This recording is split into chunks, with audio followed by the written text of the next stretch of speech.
Hello, everyone. How are we doing today? So just going live here. Looks like we're live.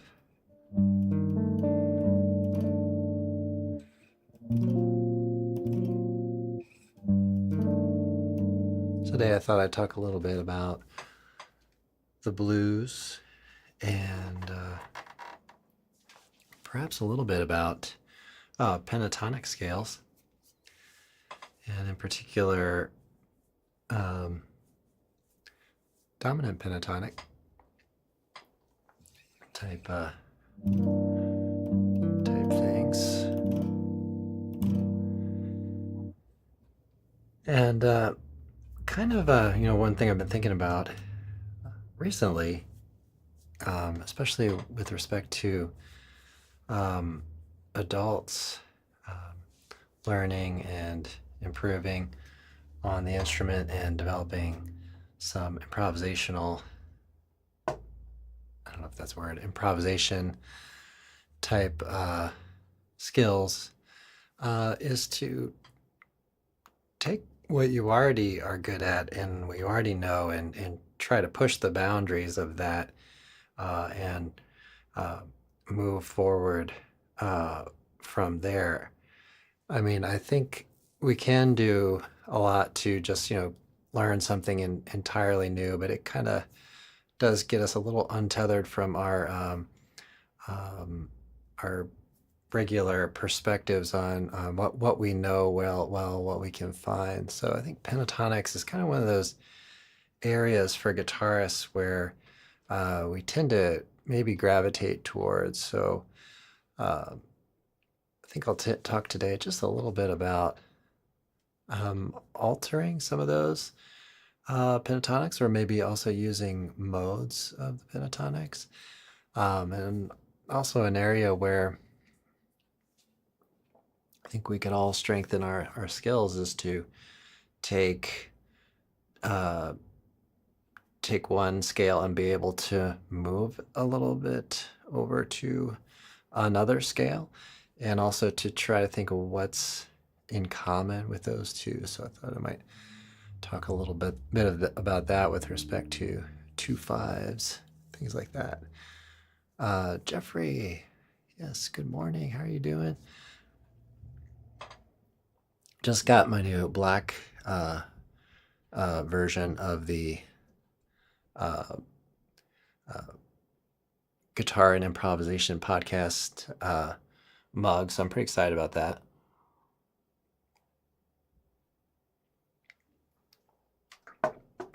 Having a little extra coffee this morning. I woke up really, really early.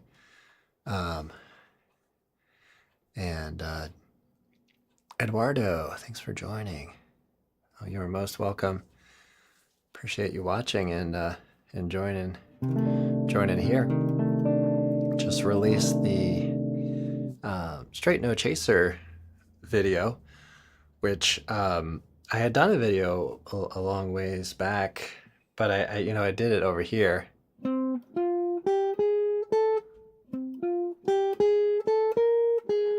In that video, which is great and works out really well in that position. But I thought maybe I would at least change it up just a little bit, show a different position, do a more updated version of my videos. So I played it up in this area for that video. But once you learn in one spot, see about moving it to different locations and stuff. Thanks, Jason L, for joining in. Oftentimes when I revisit these tunes, or I'll almost always do some listening on different recordings, of course, including Thelonious Monk. So, and I'll take different aspects of different recordings. Like I took one of the possibly earlier Thelonious Monk recordings, and it was kind of on the slow end of the tempo spectrum for that tune, and so I thought I'd take about that tempo. which I think sounded pretty good. But I was checking out other recordings. Miles Davis, of course, Coltrane, Cannonball Adderley, that recording from that period on that with that group, and listen to John McLaughlin, which was a cool version of it too, which I really enjoyed. So I'm gonna do a little kind of noodling around here for a couple of minutes. Let me know what you're kind of working on, what your challenges might be, if any, and all that. But I'll do a little playing here, and then I'll get into a little discussion on pentatonics and some ways to expand what you already know on that. So mute my microphone for now.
Okay, some interesting things that we can do on with pentatonics as our kind of note collection. So it can be helpful, and we do kind of generally talk about notes a lot in music, but it can be helpful to think about note collections and chord scales, how things relate to different notes. So a lot of folks will, myself included, will get an introduction to guitar and get an introduction to pentatonics almost on day one, and we usually learn the A minor pentatonic, right? A minor 5-note scale. And so if I take that on to D as my root note here, I can play that same scale up here in position 10. So let's say we're playing this tune. So I was just kind of improvising a bit there on Beautiful Love. So let's say we're improvising on this tune. That D minor 7, let's say I move over to this position. D minor 7 is going to fit really great on D minor. It's actually going to work pretty nicely on G minor as well. And so it can serve those moments. Let's check out F major. This tune also goes to F major. So let's say we're thinking F major 7 or F major 9. D minor pentatonic, we're going to have a mode of that, you know, in all these D minor, there's a G minor, so we can think about that as a chord scale. F, you know, so that works as well as a chord scale on that. Now, where you kind of run into limitations on that is that on some of the chords, it's going to, you know, kind of not really outline what that chord is saying. So let's say we have the E minor 7 flat 5 here. So what could we possibly do with that? Well, let's say you know E minor pentatonic real well. Well, we could take the fifth tone of that and simply lower it, right? Okay, and then we have, all of a sudden we have a scale that really spells out the E minor 7 flat 5, right? So try that as just sort of an express route to taking something that you probably know pretty well, minor pentatonic scale, and you know, all of a sudden you can play the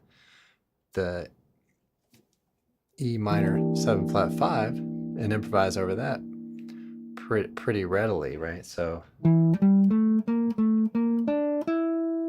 right, and you could keep on playing that, really. Might have some slight tension with the A7, but you can even play that and then go to D minor pentatonic, right? So.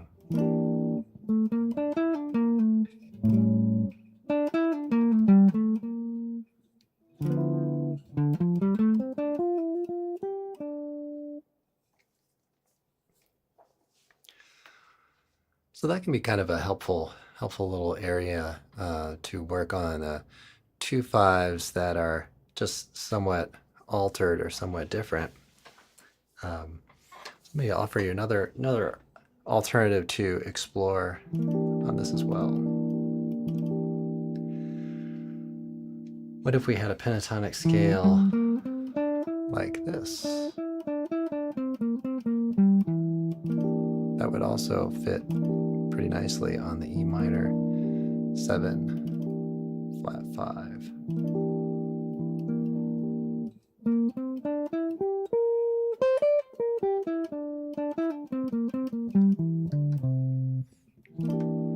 So there you might actually consider a mode of the C dominant pentatonic.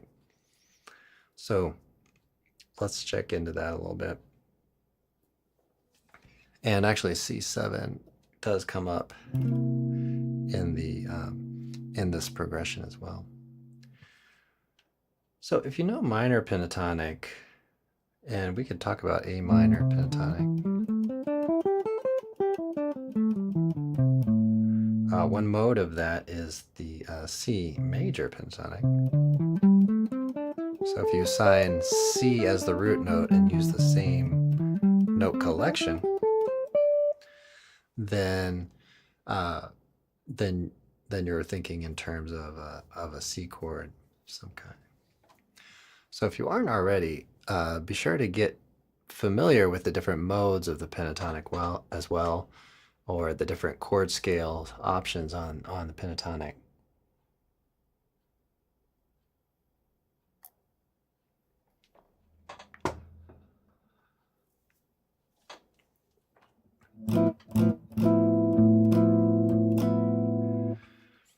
So what can we do with this to make it really sit in with C7 and really suggest the sound of C7? Well, instead of playing this tone of the C major pentatonic, you can play this tone. So we take the sixth above the root note and raise it a half step, replace it with that note. You could actually keep both if you want. But then you're not in pentatonics anymore. Okay, so there's the concept of the dominant pentatonic. And this is going to have different modes, which are going to be pretty interesting and useful, right? We're going to have E minor 7 flat 5, which we were just talking about. So it'll fit that very nicely. Another real interesting thing about pentatonics is that, let's say you're going to G, let's say we're on G minor pentatonic.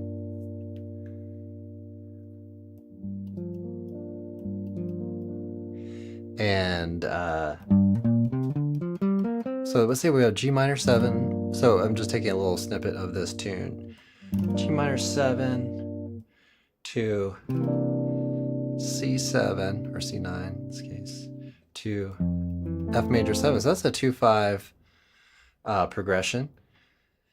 And so we can, of course, play D minor, or G minor, excuse me, G minor pentatonic.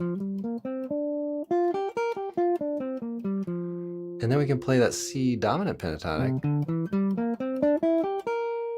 after that. And one thing that's kind of interesting about that is just there's only one note different. Right? So you can actually outline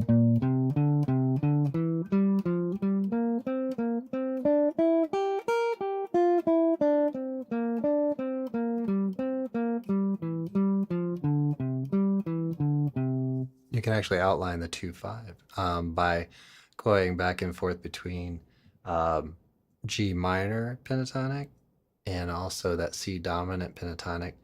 And if it's helpful for you, try to think about G as from this chord scale or from this mode. This is oftentimes called the G minor 6 pentatonic or minor 6 pentatonic. All right, Jeffrey has a question. Is that an added pickup between your bass pickup, bridge and bridge pickup? Let's see. So there is an added pickup if this is the one you mean. What are these called? Hexaphonic, I think. Hexaphonic pickup. So it actually has like 6 individual pickups, each one for a string. And what I use this for is entering MIDI notes into the DAW, so I can actually enter in some. So sometimes when you hear piano, in particular piano or keyboards on some of the recordings I've done, they've been entered by me playing the guitar, actually. So I'll play the guitar. It will take that and enter it in as a MIDI note, I guess you would call it, and then it'll play back using a virtual instrument. So that's the main use for that, and it works really pretty well. And I also sometimes use it for visuals. So some of the VSTs have some displays that can show real time what I'm playing. And I've got that kind of on the back burner right now, but I do intend to kind of get back to that. Yeah, you're welcome, Jeffrey. So, yeah, so let's talk a little bit about some of the things going on here. Let me mention, please do like and subscribe if you are checking this out for the first time, or just getting to know the channel here. like and subscribe and turn on notifications. I know we get quite a few views on the vertical live stream, so assuming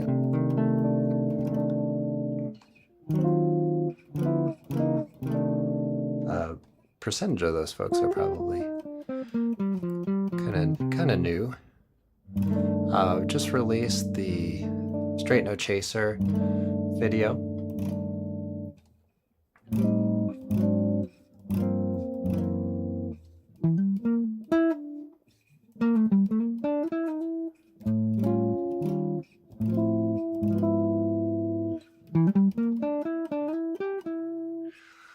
So how about we talk a little bit about that and dominant pentatonic type scales, which I want to mention. You can really easily get started with that, no problem at all. If you know pentatonics, it's just going to be a little adjustment, and you just adjust really just one of those tones. So let's say you're improvising on Straight No Chaser, and let's say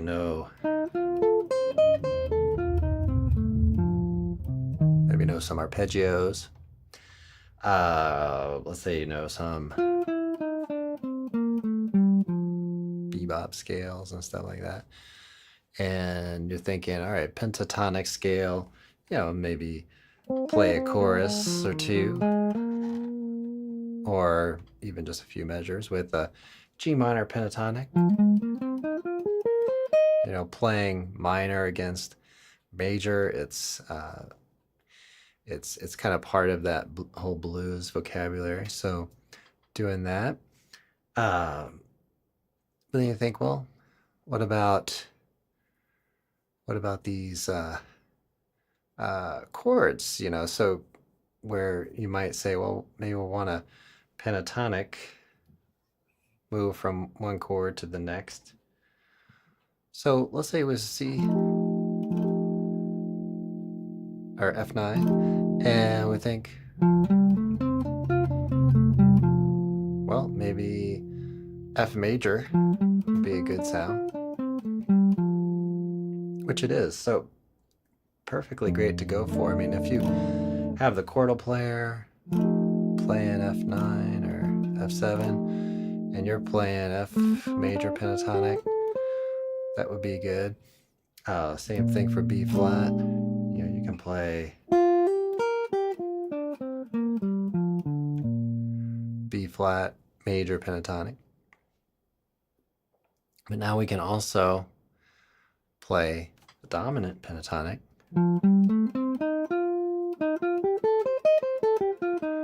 And then what that does for you is it just gets you a little closer to what the chord, the fundamental aspect of it, or the shell voicing of it, kind of like the F7 going on. So then you can take that major pentatonic, or major, pentatonic, and take this tone up a half step.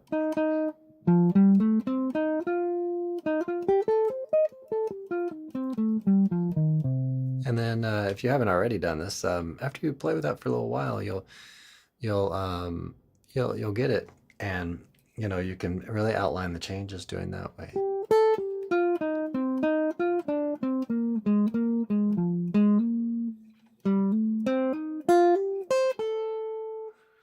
Right. And that's another little thing to consider on improvisation, is to have different tools in the toolbox, have different ways of speaking in a way.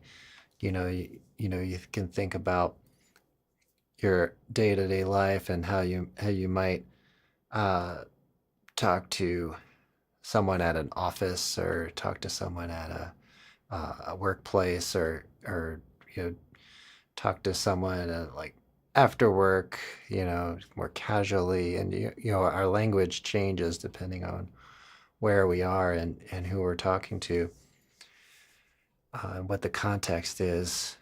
So when we're improvising, and I'm talking mostly about kind of the note collections at this moment, but we can have different ways of communicating where you might use more formal type language or more grammatically correct type language in certain um, circumstances, and then you might use more slang and casual speech in another, type of circumstance.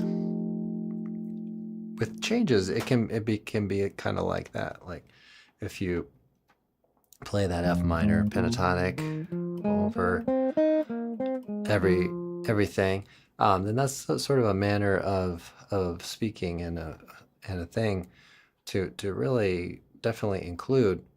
Um, but as I was mentioning in some of the videos I've been doing for the website, fretprints.com, and the member area here on YouTube, is to mix it up, especially when you have a shorter form. It's 12 measures.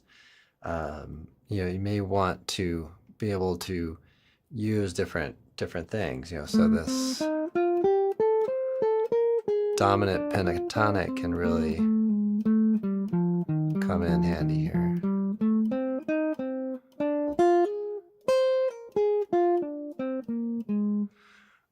And work through like that. Okay, let me check some of the sites here and everything. So we're streaming on a few different platforms here. We're on Facebook.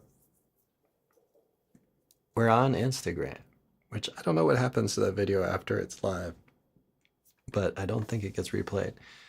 But streaming on Instagram, and I have been putting some of my short videos up there.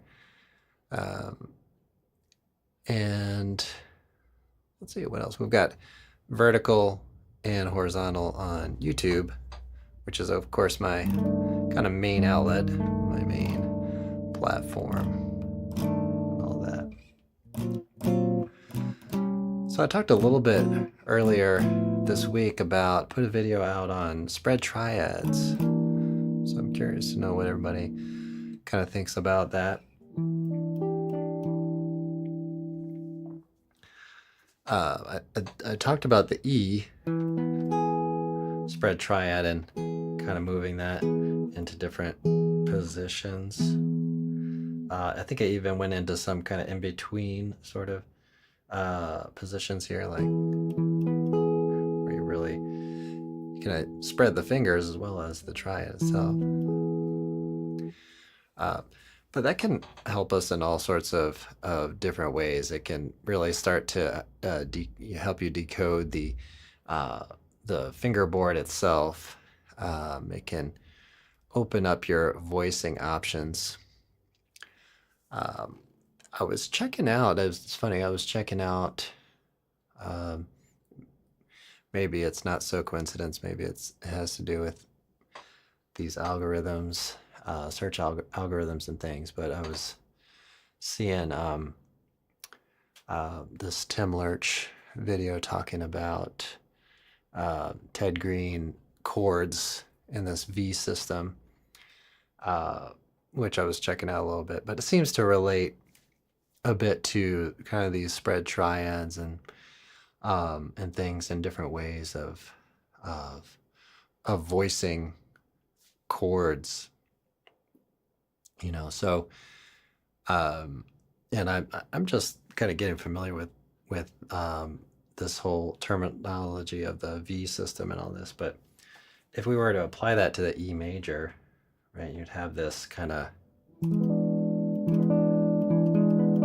close sort of voicing thing happening. So let's say that's G major 7. Or you could kind of do maybe even 6. It's hard to reach. X.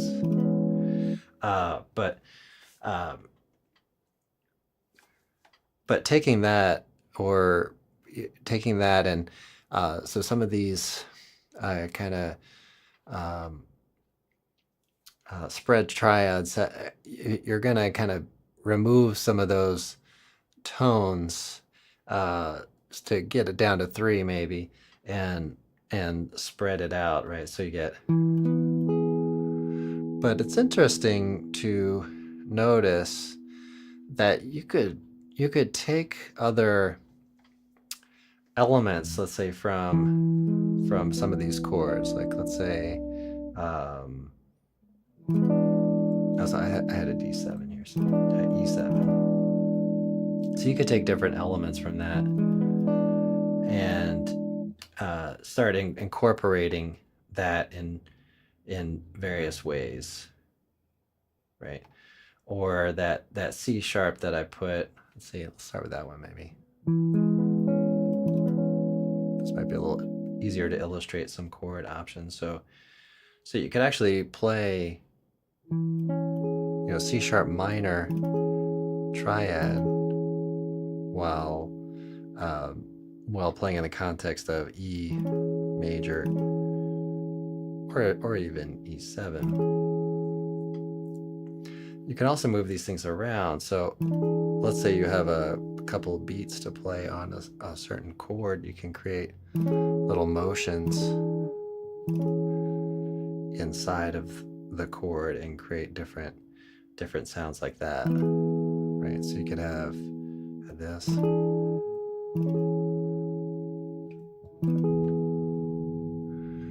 To create some inner motion and all that. So those are our kind of latest 2 videos. We had the spread triads video and straight no chaser video as well.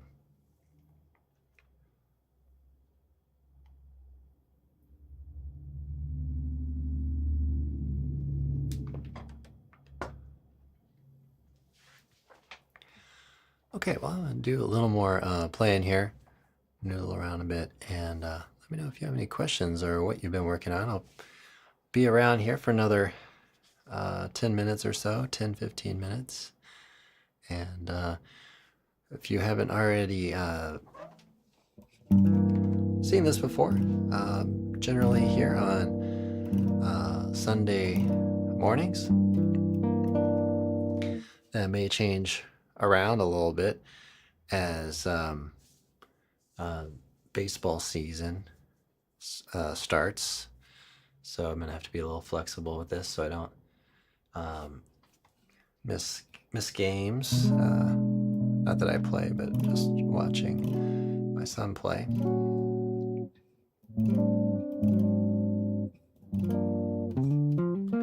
But I think actually the next 2 weekends this time should be good. All right, well, I'm gonna just do a little noodling around here.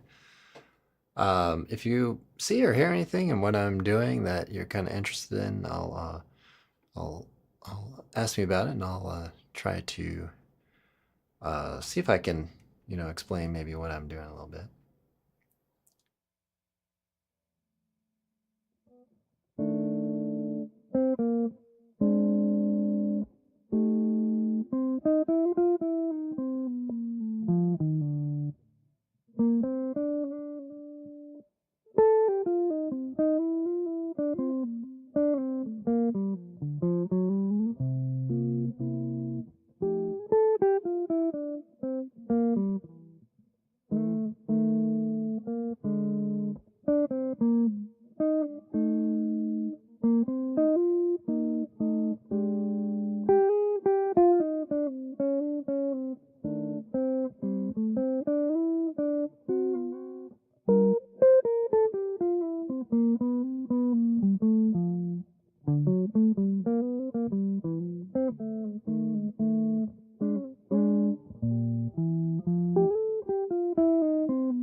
Okay, so mixing in, pentatonics and kind of what are we working towards when we think about these kind of note collections and things like that?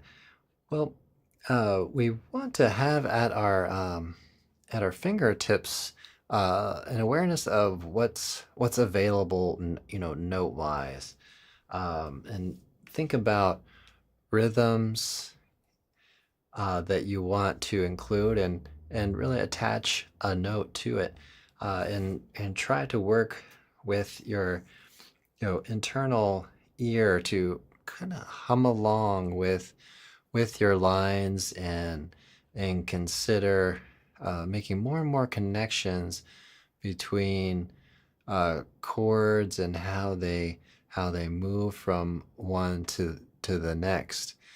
If you're playing, that's another kind of issue with playing is if you have a chordal player and a bass player, you've got drums and stuff. Um, you may be able to spend almost as much time as you like, or any indefinite amount of time, just kind of working with kind of blues scale.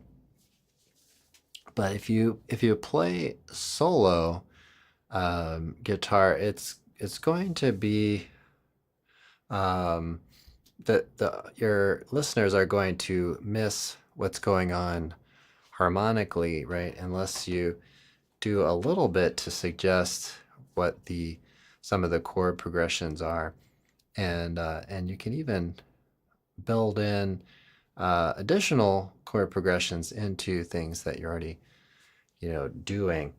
Um, for example, you could take the F, build a G flat 7, then G minor 7, and then G flat 7, and then back. Right, so you can do that.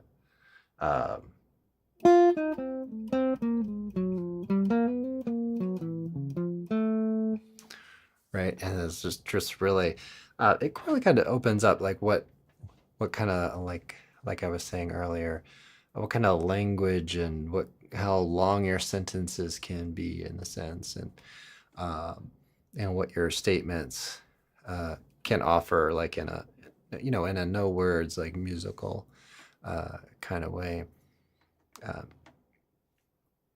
And as I talked about in the beginning, taking pentatonics and being able to alter them a bit, being able to move from one pentatonic into another pentatonic, try to notice what's different and what's similar there.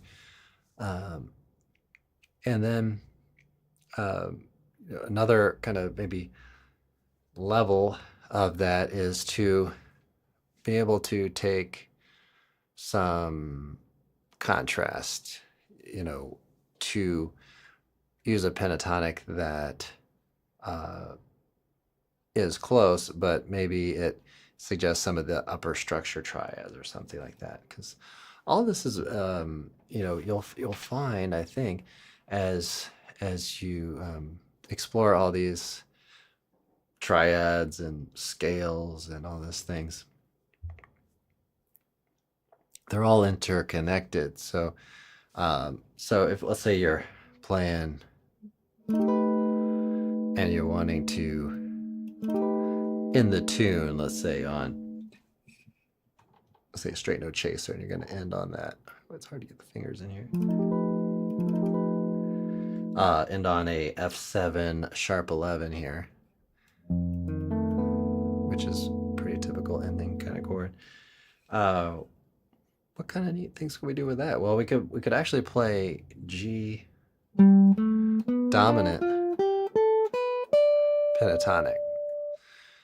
So that's just kind of a cool little option there, that could really get at that sharp 11, right? And it gives you the 9, it gives you the 13, it gives you all of those tensions. So you could take that and explore moving between G dominant pentatonic and F dominant pentatonic. And maybe create a really awesome cadenza based on that or something, or a really nice run or something based on that whole thing. All right, everybody. Well, I'll mention a few things that I will have included in at least most of the descriptions on various places where I'm streaming. So do offer lessons and consultations, all sorts of things. If you need coaching and you're already, kind of like up and playing and doing gigs and stuff, but looking to expand your language and stuff like we're talking about here, set up a session. Also helping folks with their music production. And so if you're looking to get a track out, I'm offering small project type services for single tracks to do some basic processing on to have your tracks translate to different playback systems and things like that.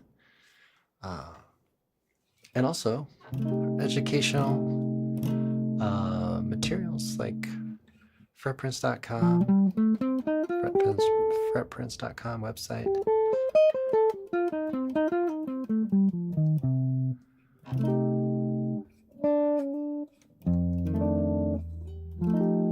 And lessons and talks here on the channel. We're doing both of those, the website and lessons and talks. We're actually doing 2 member live streams per week, so can really dig deeper with your skills and things. All right, well, I'm going to take another minute to play noodle a little bit, and then I'll say our farewells here on for a few more minutes.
All right, everyone. Well, thanks so much for tuning in today and listening. I do appreciate it.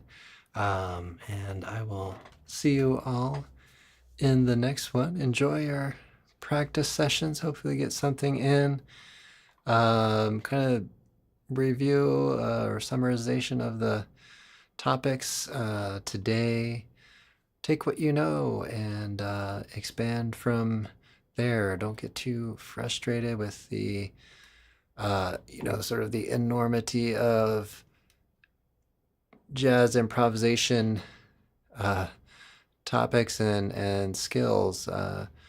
Try to branch out from what you're already strong with, and of course learn new things, but just kind of stay anchored with your current skill set. So my kind of hope at some advice. I do follow some folks, and I try to take some influence from channels that I do like, and there's a guitar Berkeley teacher. I think his name is Tomo. I'll have to look it up. I'm following him, but he has some really nice advice for students. So try to share that along with folks here, because I think it's really important. Um, you know, he says certain things like don't expect too fast, and don't be in a big hurry. You kind of can't force learning. You just try to keep internalizing and keep moving forward. And if we all do that, we'll all just get a little better each day. And um, whatever is available to us at this moment, if you just want to enjoy and sit, um, play, do a little playing and play what you know, and practice to get better. So those are like two areas to consider.